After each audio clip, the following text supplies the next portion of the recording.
Here we are, Larry Sawyer with MOLELS Foundation, MOLELS. It is an acronym, stands for the meaning of life, experience, learn, share. What it means is we are all here to be able to help each other out in this life. We're going to talk about life in this episode. What is the root of life? I talked earlier about what is the root and makeup of everything in this universe. Now I'm going to talk about what is the root of life. Root of life.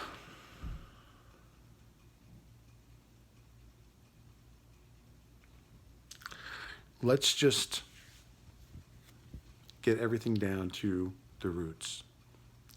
Let's say there's a galaxy, the explosion, there's the Milky Way, it explodes, rocks, particles, dust, debris, electrons, static, rocks clanging and crashing against each other, smashing, creating electrons, sparks and electricity and all kinds of stuff, and then finally being so hot and wrapping around, swirling and creating balls, and then asteroids of water, giant chunks of ice that are frozen, flying through space. They collide with some of these giant rocks, essentially, that have melted together and creates water in oceans and life. Somehow, some way, there's enough electrons to be able to create magnetic fields, and it's a far enough distance away from some sort of heat source that sustains life. Pretty simple, but where does life begin, right? So let's talk about that, and let's look at what are the different things that can actually survive space. And we already know some of the very few things that are able to survive space. The extreme temperatures of cold and hot are fungus, different types of fungus. And we can look at some types of fungus as neural networks. They're essentially living brains. They're brains, some types of fungus, by the way. And you could say that these brains are all connected. They're basically, they land on a planet, they're able to spread, they're able to protect themselves from other types of fungus to a certain degree, to the degree at which they can survive on that planet at which they landed on, right? They're able to adapt to different types of environments, different types of gases, different types of chemicals. So some of these funguses that become neural networks, some of them decide they're going to become parasitic and they want to feed off of other types. And that's kind of a decision that some sort of fungal networks be able to make a decision on. Then you have other types of fungal networks that decide, okay, we want to be kind of cool. We want to just maintain to ourselves. We won't mess with anybody if nobody messes with us. And that type of brain fungal network, it moves across the land, and eventually it decides, you know what, I want to be able to go across other terrain that I'm not able to access. And so it knows that in order to do that, it has to develop some sort of mobility system. It has to be able to detect create some sort of system where it can detect sunlight.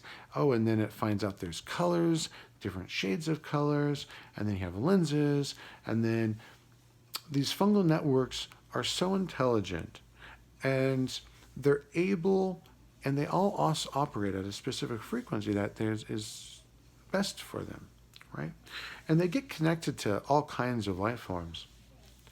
And they start to morph, and at its lowest form, you could say here on Earth, this is just an example of life forms and species that are here on Earth. These fungus develop different types of mobility systems. Some of them, some reptiles, develop into birds, and they develop feathers and they can fly.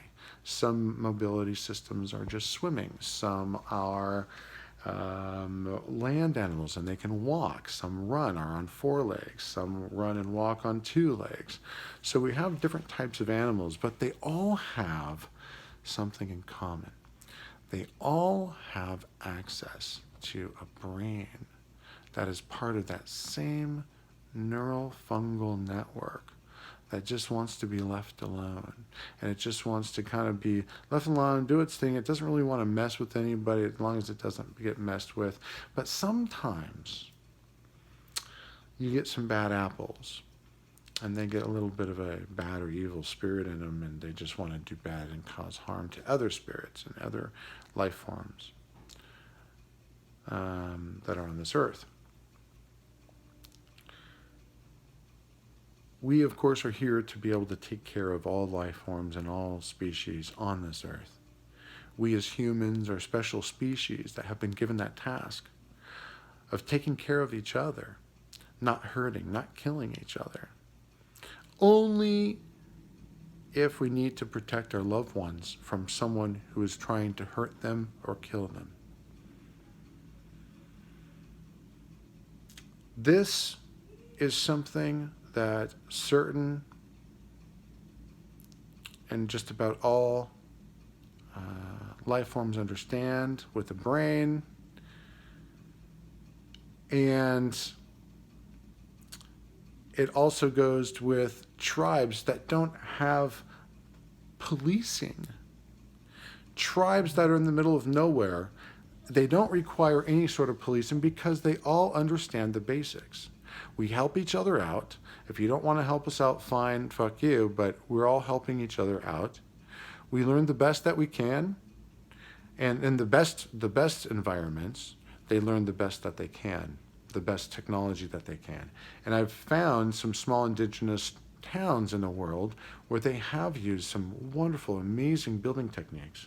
They've educated themselves, and they are not poor. They're actually extremely wealthy, and they don't worry too much about money. And they operate that way. It's pretty amazing. Anyway, so this fungus network is able to maneuver around and take on different species, different forms, birds, monkeys, horses, whatever.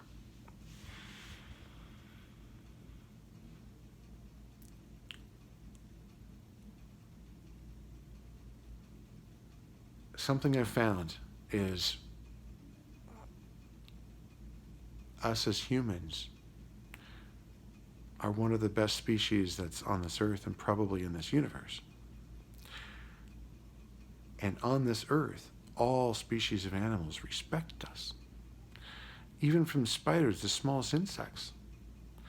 Sometimes they just want our help. It's amazing to see. Sometimes they won't run. They want you to help them get out of the house. They want you to help them. Or if you take a look at animals, dogs, cats, your children. It doesn't matter if it's a fish or a whale. It doesn't matter if it's a monkey or any kind of animal. They want help in this world. They want to be shown. They want to have fun. They want to play. And they all look up to humans. But humans continue to fuck them. And they continue to be scared and fear humans because they should. But we are here to protect them. We are here to teach them. We are here to find out what are their best abilities. We are here to help each other. But unfortunately, that's not what we're taught. Unfortunately, we are all taught to fend for ourselves in the United States.